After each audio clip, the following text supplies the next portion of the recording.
This two-piece cavalli. He eat me hibachi.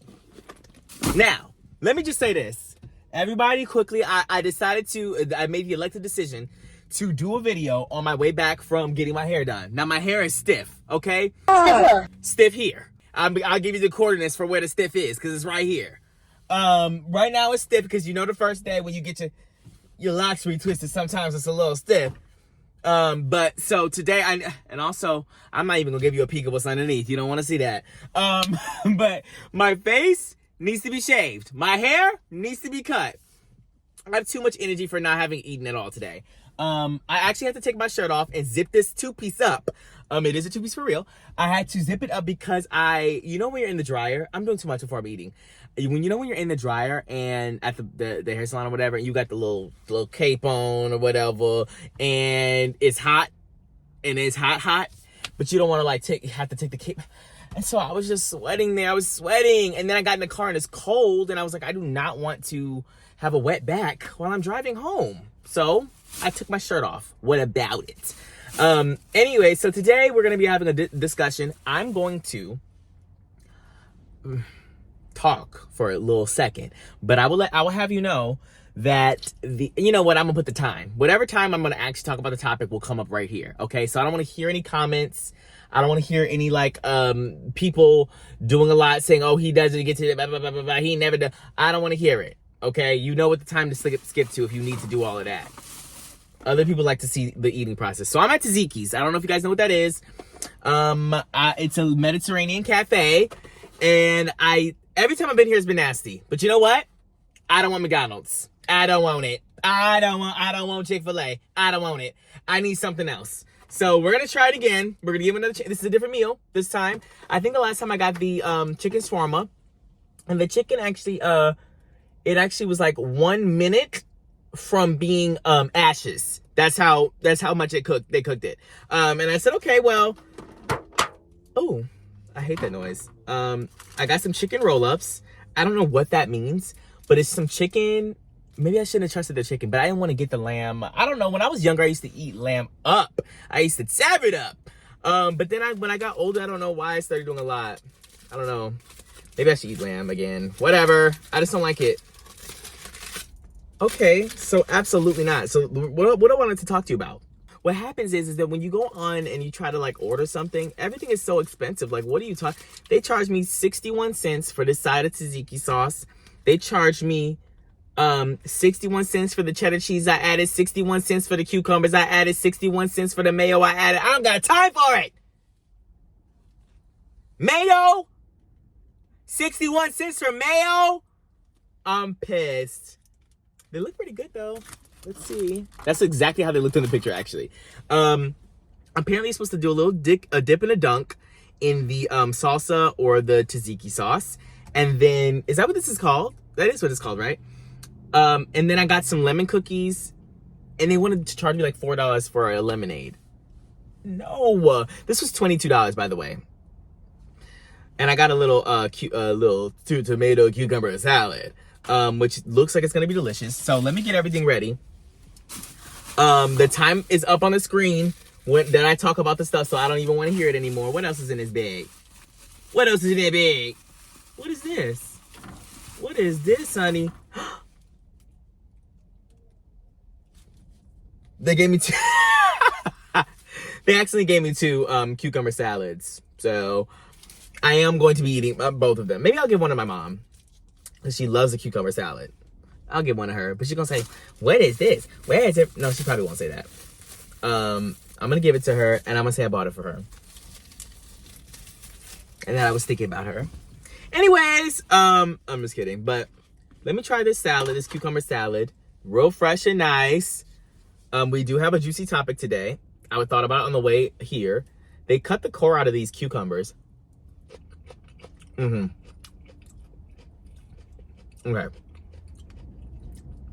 It was torn. So it has a very strong vinaigrette taste, like a little, exactly how it's supposed to taste. My mom's gonna actually love this. I think the last time I was here, I bought her one too. All right, let's try these chicken roll-up things. I have the salsa, and I think their salsa's bland. I don't know. I think everything they have is bland.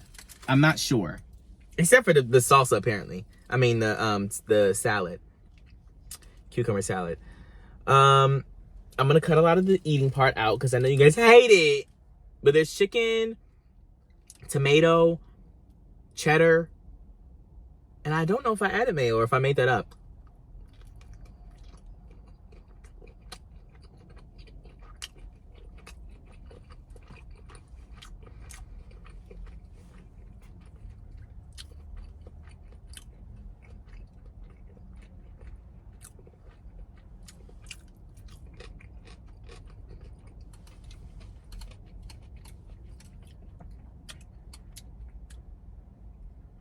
They ate it. Okay, so let me just say this.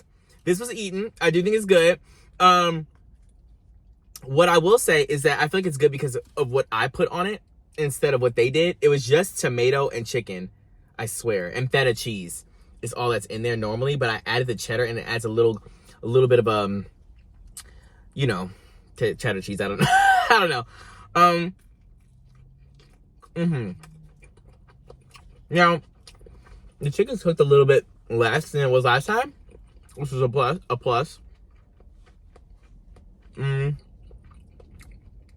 Definitely could use some more seasoning.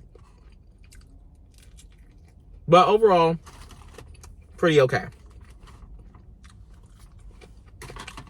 Now, they always give you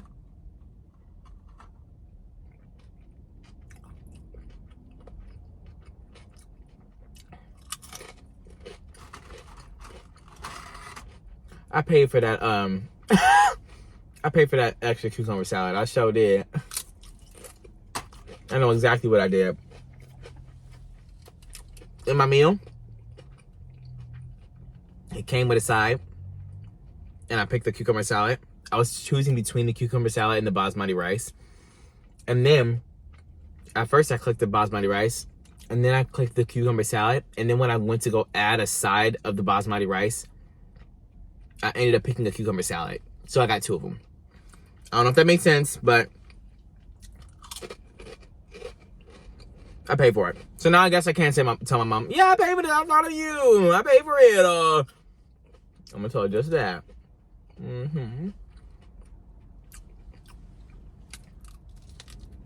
Now,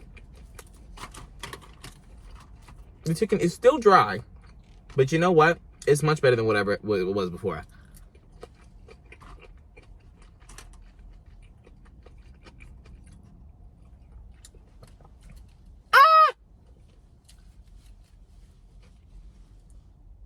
I bit my tongue off. I bit it off. Why is tongue biting pain like the worst you can experience?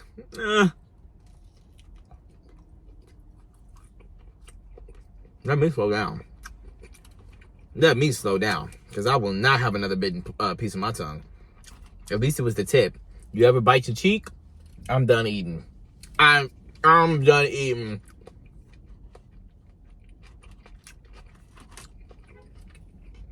You ever bite the side of your tongue in the back? I'm done eating. I don't want it.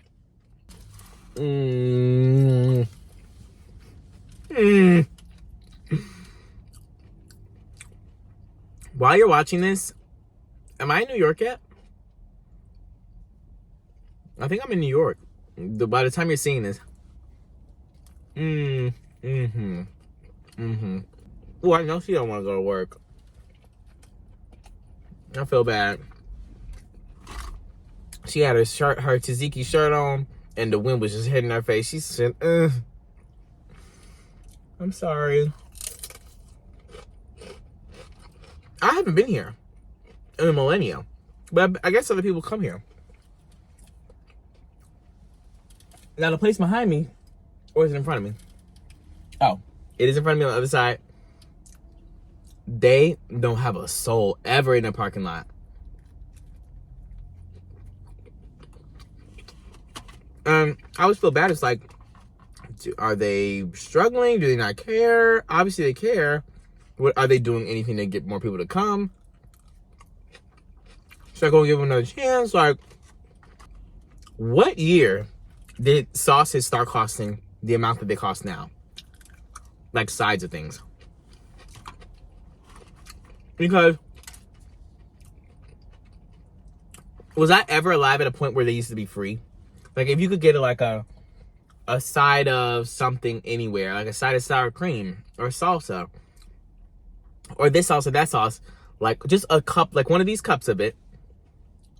Was there ever a time where it was like universally typically free? Or am I making that up? Now before I began, I know I came here for that. I had a lemon white chocolate chip cookie in that bag, and they ate it up. I don't know how they made that. I've never seen that combination before, but it was delicious. Now, let's get into the story time.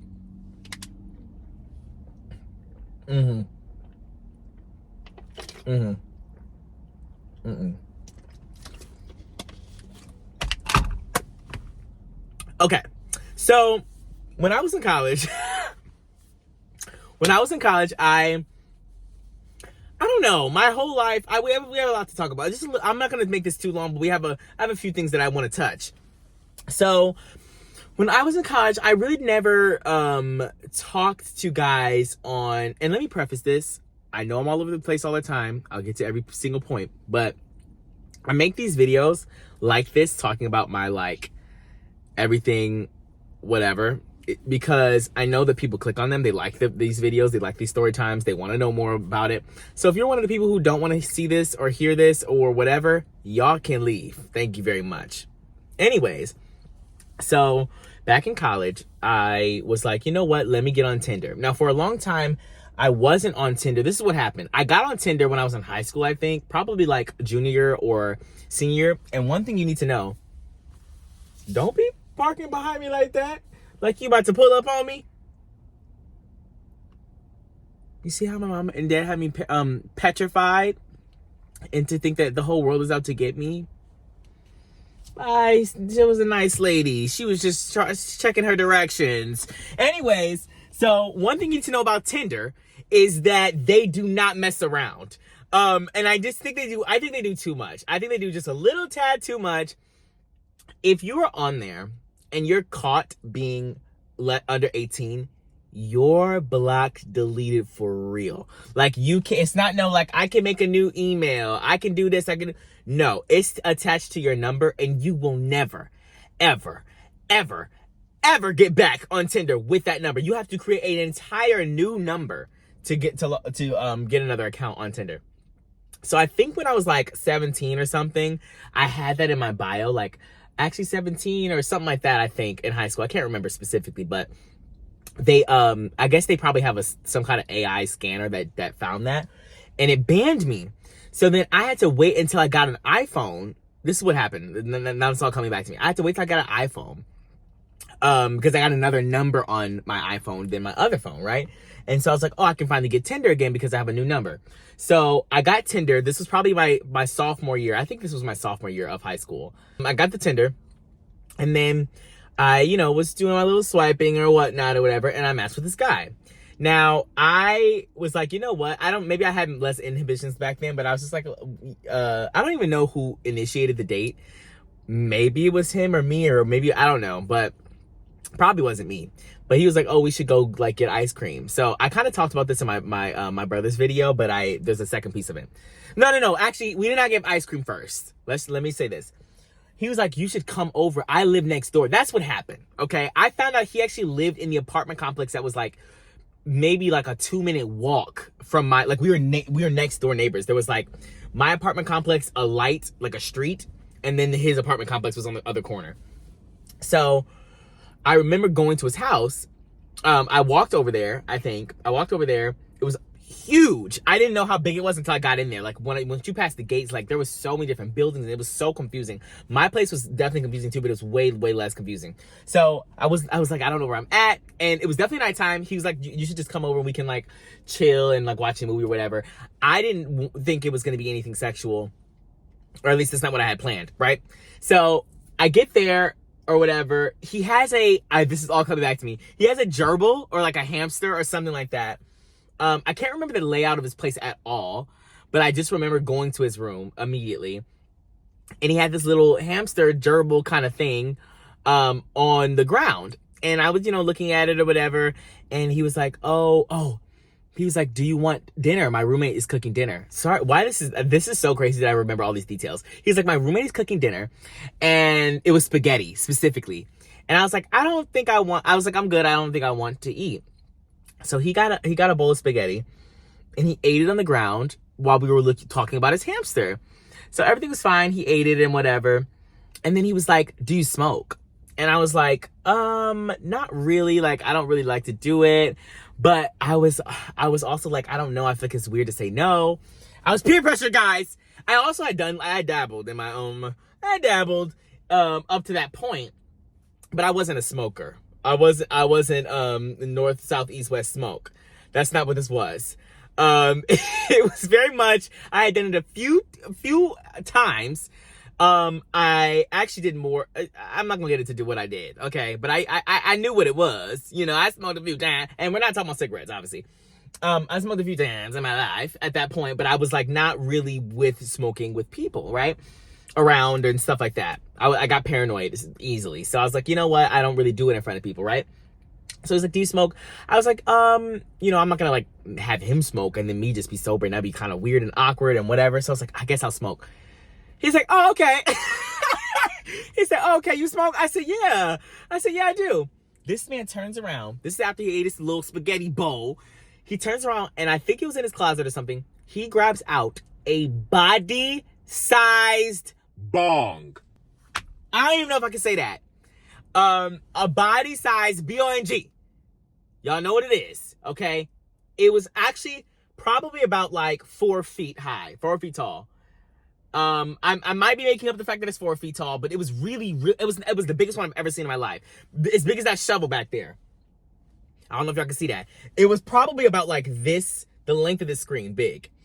And I'm like, okay, so I'd only ever seen ones that were cute and small, right? Maybe a foot long, maybe this big or whatever. And I never even smoked those, I don't think. I just done like a pen or something. And this time, it was a huge thing. And I said, okay, well, I don't know if I can do that. But I didn't say any of that, okay? Now, word for the kids, don't ever do any kind of drugs or alcohol or anything like that, and you're not privy to it. If you don't know what you're doing, don't try to act like you do, because you will find out real quick it's not cute. So he does it or whatever. He's an experienced guy at this, okay, apparently. I should have been able to tell by the size, okay? So he passes it to me, and I'm like, oh, okay. I'm like, I really don't know. Like, I didn't know how to do the thing. Like, I feel like you're actually taking a science test when you're doing it. You have to like take out this man is coming out the thing and he's looking at me. You have to take out the little thing. You guys know what I'm talking about. And then you gotta do a little bit of like this. I feel like you're trying to like do a little bit of choreography for a show. And if you get one of the steps wrong, mama, you're going to jail. And so I was like, you know what? Can you do it for me? So he basically like helps me, I guess. And he was telling me like to breathe in and out and whatnot and whatever. And so I did it. I think I just did one time. And he's like, do you need any more? And I was like, no. So I start coughing. He gets me water. Of course, he gets me water. And we're both in his bed now at this point. And I'm just sipping on my water. And as I'm sipping on my water, the TV starts to split in half. And I said, what was that? And yeah, so basically I started to go through psychosis on this man's bed. I'm not joking, guys. And he's actually just sitting there like I don't even know what we were doing. I don't even know if we were like cuddling or anything like that. I don't even know. I can't remember anything. All I know is that I felt like I was in the 6th dimension. Shout out Willow. Did she say 5th dimension? 6th dimension. I think she said 6th. Anyways, I was wherever she was. And I was literally in orbit. Okay. And I don't even know. I think I was voguing. To be honest with you, I always talk about voguing in a tornado, and that's what I felt like. And so I said, okay, this is actually a lot. And it was to the point where like, yes, I actually wasn't seeing 2 TVs. Okay. That was dramatic. But what was happening was I was extremely paranoid. Okay. I was extremely paranoid. And in my mind, I was thinking like, oh, like I can't talk to him. Like I don't want him to talk to me or say anything to me. He's like, what do you want to watch? I said, whatever you like to watch, it's fine. Whatever you've been watching is okay. Yeah, it's okay. And he said, oh, okay, like, do you have anything in particular? I said, no, just put on what you know, like, I don't know, just watch anything. And I just remember thinking, this is so embarrassing that I can't hang. And so I'm sitting there, and the one thing I do remember is that I could not stop shaking. I literally felt like almost like I was freezing but hot at the same time, and I was like almost at the jitters, like I had frostbite, and I was on Mount Everest. I was shaking constantly, and I know he was probably thinking like, are you cold? And I was like, yeah, just a little cold. And I don't know, it was so awkward, and we were watching some anime. I don't know what it was, but we were watching some anime, and I was like, this is so weird. I'm so paranoid. I don't want him to talk to me. I'm literally shaking right now. He's probably like, what's going on? And then I think so he clearly could tell something's wrong. Oh, I'm embarrassed. He clearly could tell something's wrong. So I'm like, okay, well, let me kind of like, I think I told him or tried to tell him. And honestly, you know what? It would be easy if every time I was in this situation, I could just be like, oh, like, don't, or like, I'm, you know, maybe don't talk to me like right now, or maybe I'm a little bit paranoid, or maybe I did too much or whatever.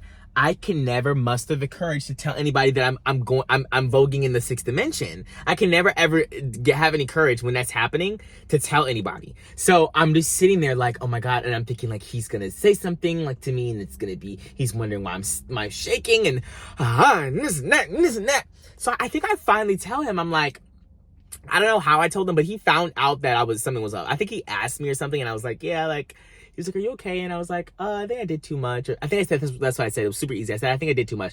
He was like, oh, and then he's like, oh, let me help you. He was like, do you want some water? I was like, yeah, can I get some more water? So I got more water. And then he was like, oh, like, do you want to, he was like, do you want me to walk you home? Oh my God, this was so embarrassing.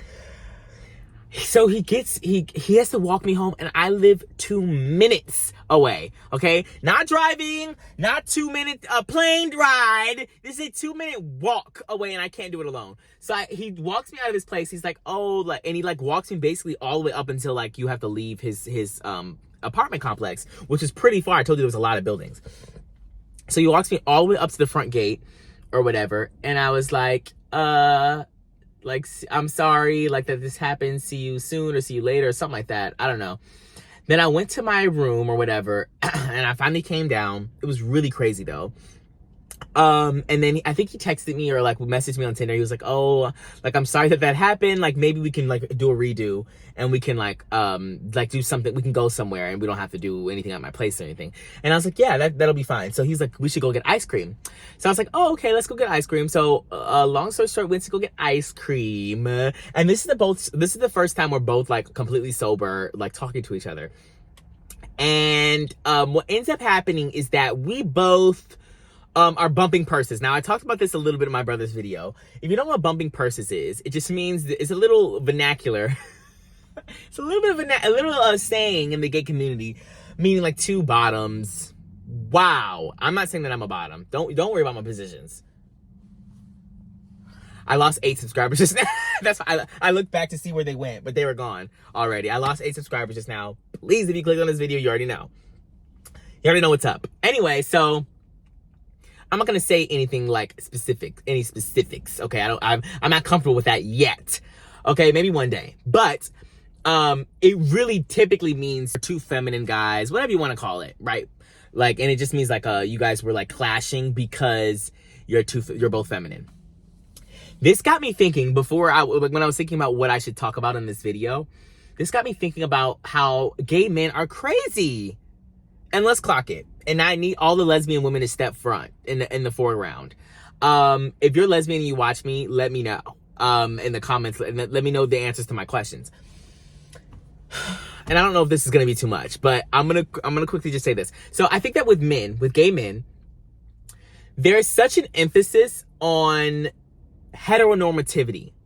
Okay, and I'm not saying that this is not true in the lesbian community too. I don't have any lesbian friends, which is why I'm asking the lesbians to step forward. Okay, so in the gay male community, there is and if you don't know what heteronormativity is, I feel like these are all spaces where I'm just like in this like corner of the internet and people don't know what I'm talking about. Heteronormativity is just like everything being straight. Everything in life is straight. You get married, you have a white picket fence, kids, husband, wife, gender roles, masculinity, femininity. That's heteronormativity, right? The typical thing that most people experience in their life, because most people are heterosexual, right? With gay men, I feel like we also try to uphold those standards, but it just doesn't work. Like the template doesn't work for us. And so what happens is that gay men really like and crave masculine gay men, right? The more masculine, the better off you're gonna be. Okay, we have a lot of issues. Okay, and now these things also happen in this. I don't want to give you guys a dissertation on gay people or the gay community and whatnot, but all you need to know is that masculinity, your body type, your race, all those things are very important in the gay community, okay? And so the whole concept of bumping purses to me made me think about the fact that like I would probably say like 85% of gay men that I know of, this is from my experience, are attracted to masculine gay men, right? And what that means is that they typically aren't themselves, okay? And there's a reason why I'm bringing lesbians into this in 1 second. So I think that a lot of gay men who are attracted to masculine gay men are typically more feminine themselves, but they want a masculine man. But then the masculine gay men also want masculine gay men. So the feminine gay men are looking at each other going, hey, how y'all doing? And the masculine gay men are going, we don't want you over here. They're going, absolutely not. They said, keep that mascara over there or we'll kill you. Is what they say. They don't say that, but they essentially, that's what they say.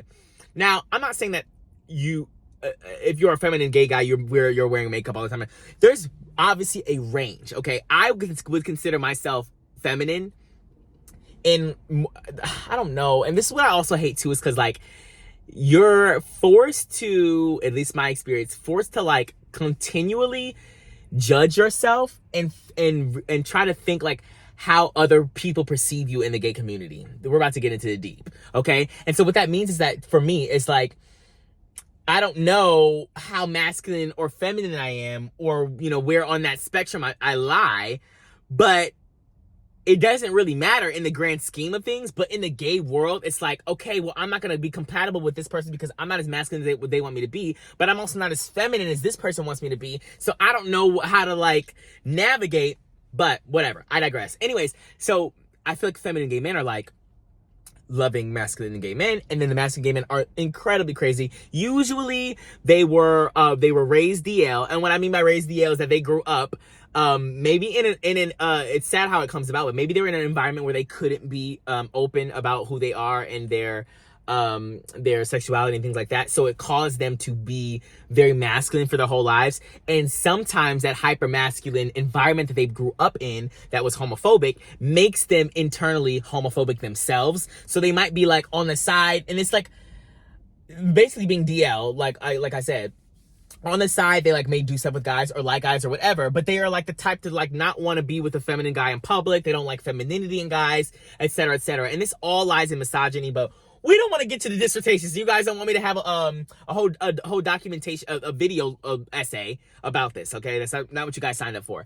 But bringing lesbian women into this, from my perspective of a person who doesn't have many lesbian friends, I have one, okay, who doesn't have many lesbian friends, I think that this chokehold on masculinity, femininity is not the same in the lesbian community. Let me know if I'm wrong, because I'm not in it, obviously. This is from the outside. I feel like more often than not, you'll see a masculine, well, maybe I'm making this up. Let me tell you why I think I'm making this up. But anyways, a masculine lesbian woman with a feminine lesbian woman. And the reason why is because I think that there's less pressure on, or maybe feminine lesbian women are okay or fine with masculine lesbian women, and vice versa, right? But I think that typically a masculine lesbian woman or leaning masculine is going to, and again, this is all me putting them in boxes and things like that. Of course, this is an overgeneralization. I don't want people to think like, oh, this is all you think about lesbian women. I'm not saying that. But typically, because like you can say the same thing about men too, but gay men. But specifically, I'm saying lesbian gay women, I feel like lesbian gay women. Girl, are they going to be lesbian straight? Let me know. Anyways, masculine lesbian women, typically like more feminine lesbian women. I don't feel like I see two masculine women together usually.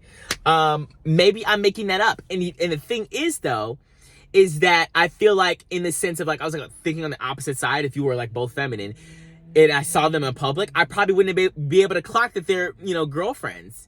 Like I probably would just think they're friends. You know what I'm saying? Cause like we normalize, well, I guess you could say the same for two masculine men too. I guess I wouldn't know they were gay either. They could just be bros, I don't know. Okay, well, I hate it. Whatever it is, guys, I hate it. I hate the whole concept. I hate it. I don't want to have to deal with finding out where I fall on the spectrum and masculine this and feminine this and what you do with this and that, blah, blah, blah, blah. It's just so exhausting and just a lot. And anyways, long story short is me and that man were bumping purses. And I had to explain that because my brother didn't know what it was. And I know there's some people who probably also didn't know what it was. So I wanted to explain further my thought process about the bumping purse phenomenon. And also the concept of masculinity and femininity in lesbians and in gay men, because I don't know the lesbian part, but I do know the gay men part. And I think that gay men are crazy and horrible in a lot of ways. Sorry. But don't worry. If you guys subscribe to my podcast, link in the description, you're going to see me and Malik tear up the gay community. We're actually going to eat and drag. Everybody's catching strays over there. So, wow. Everybody's catching strays. So buckle up. But long story short, me and that man, this is the end of this story. I'm so sorry I went on that tangent. I forgot the end. So we had the little ice cream date or whatnot, and he was like we talked for a long time. We walked around and stuff, and I don't remember what we talked about. We kind of talked about his high school time and my high school time, because we were like new to college, and we had gone through, I think we were in the middle of COVID, or I can't remember. It was my sophomore year, so it had to have been like at least like the end of 2020. It was probably like fall of 2020 or something like that. Yeah, it had to be fall or spring of 2021. But anyway, so it was very, new for us, like college and things like that. So we were talking about that, whatever. So we both go home or whatnot. I get home and I'm like, hey, maybe next time, instead of, us going out or going to your house, you can come to mine. You can spend time at my place, because we were next door, like I said. And so he's like, yeah, that's totally fine. I go to Phoenix this weekend, but when I come back, we can do that. And I said, oh, okay. So I think he was supposed to come over on Monday. So that was that. He like told me on Friday, like he had to go to Phoenix. So he went to Phoenix all weekend. Or maybe it was Sunday he was supposed to come over. It was Sunday. He was supposed to come over. So Sunday happens and I'm like, oh, are you on your way back? Like, when are you going to be around, like back in Tucson? Because he was in Phoenix. And he was like, oh, well, he's like, oh, I should be back tonight. So then like tonight came, like it was probably like 5-6 o'clock. And I was like, oh, are you almost here? Like, what's going on? He's like, I actually think I'm staying for another night. And I was like, oh, okay, that's fine. I said, do you want to just do it tomorrow? He was like, yeah, let's do it tomorrow. And then I think after that, I think he like stopped responding or something like that happened, where he like either stopped responding or he told me he didn't. I don't think he told me he didn't want to meet up. I think he literally just like ghosted me. And so guys, wow, do you guys feel bad for me? Long story short, he probably recognized that we were bumping. He probably recognized that we were bumping purses, and that's why I think of that situation as us bumping purses, is because I think that I was self-conscious about that, like my femininity. And then from then on, I've never been on another date, by the way. That's the only date I've ever had. And from then on, I was like, oh, like how feminine I'm acting, or how feminine I am, is important to know, to grasp, to understand, and to be able to portray before I meet up with somebody. And that's when I knew like it was not going to be sweet for me to just be like, oh, let me just meet up with this person because I think he's attractive or whatever. Like, it's going to have to be like, hey, by the way, like I'm this amount of feminine or that, because it is very important for guys to know. And I'm not, and also the thing is though, I don't blame people for being a victim of society. I think that we need to actively try to unlearn the things that society teaches us. But I don't blame, gay men for liking masculine men. I think that that's just like the world we grew up in, like, whatever, right? And I don't want to get into all that, but the point is that I hate it. All of it, I hate it. I don't know how to fix it yet. But it just needs to be fixed. Somebody else needs to fix it. Get somebody else to do it, because I have too much to deal with on my own. Okay? I don't want to have to fix it right now. I just recognize the problems. I'll let you know the problems, and I'll talk about them, but I need somebody else to fix them. But anyways, he ghosted me, guys. Wow. I remember him being a dancer, and that's about it. He ghosted me. I don't know where he's at right now. I haven't talked to him since then. That was years and years and years ago. But yeah, that was my first and only date I've ever been on. So, let me know. DM me if you want to be my second. I'm just kidding. Do not DM me. Okay, do not DM me for real. I don't even know what the future holds. I don't know what the future holds. Don't contact me. I just feel like it's weird, like, being on YouTube, and I don't know who to trust and who to talk to and this and that. And I was talking to this one guy, and I felt like he kind of knew who I was, and I don't know. I'm always very skeptical, and maybe I shouldn't be. Maybe I should just be like normal. There's a happy medium, but it is what it is. I'm getting older now, and I don't have time to be playing games anymore. I really don't, mama. I don't want to wake up at 30 going, yeah, so I went on one Tinder date in 2021. Absolutely not. That's not going to work for me. So I'm going to have to figure it out very soon here, because I'm 24 years old. I don't know if you guys knew that. Anyways, I'm at the end of this video. Let me know if you guys like this video. If you got to the end of it, as soon as I started talking about lesbian women, everybody coming to find out, everybody clicked off the video. But if you got to the end of this video, my dad got me a air freshener for my car. So type in black ice in your comments, and I'll know that you got to the end of it. Black ice. Anyways, I'll see you guys next time with another video. Peace out.